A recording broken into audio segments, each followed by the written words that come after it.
of George Bailey, a citizen of Bedford Falls, New York. George Bailey, who more than anything under the sun wanted to see the world. The wonderful, exciting world that lay somewhere beyond the limits of his hometown.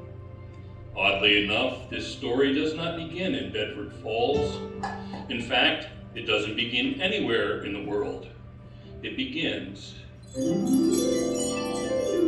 in heaven, where the superintendent of angels has overheard a lot of people asking for help for George. Tonight is his crucial night.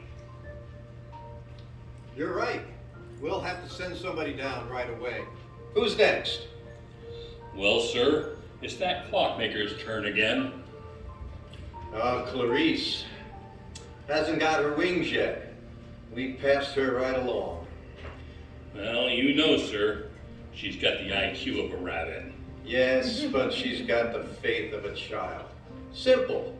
Send for Clarice. Am I really going down to Earth, sir? Oh, how splendid! Yes, Clarice.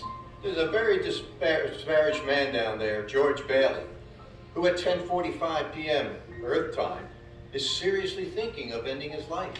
Oh, dear, his life! Now, I want you to stop him if you can, but let me take a moment to give you George Bailey's case history. Sir, if I should accomplish my mission, may I perhaps get my wings? I've been waiting over 200 years and, well, people are beginning to talk. Clarice, what's that book you have? The Adventures of Tom Sawyer, sir. I was reading it for when you sent for me. Well, that's a good book. It's excellent. Well, you do a good job with George Bailey, and we'll talk about you getting your wings. Oh, thank you, sir. Now listen, two events occurred in George Bailey's life that you should keep in mind. The first one was his younger brother, Harry. Well, he fell through the ice and almost drowned, and George saved him. Brother fell through the ice. George saved him. Well, he's had a bad ear on account of all the icy water. Well, you understand. Bad ear, yes. The other event occurred a few months later. George used to work at Mrs. Gower's drugstore in order to save money. Well, one day, Mrs. Gower's only son, he died of influenza. And it was a terrible blow to Mrs. Gower. And she tried to hide her grief in whiskey. George, where have you been? Don't you know the blamed mother called me twice already? Where's her prescription? You lost it, didn't you? No, Mrs. Gower, it's right here, you see? Oh, yes. Well, the Bay girl is very sick, and, she needs her medicine. But, you lost the prescription. No, I didn't. There's something wrong with this. Don't you see? There's poison. Poison? That's what I was trying to tell you. There's something wrong with the capsules. Oh, my dear George. Oh, George. I put poison in there. Well, that was George Bailey's life as a boy. And when he grew up, he wanted to go to college. But there wasn't enough money. So he worked for 4 years down at the Building and Loan Association. Building and Loan Association? Oh, and I forgot to tell you. George's father was also in the building and loan business.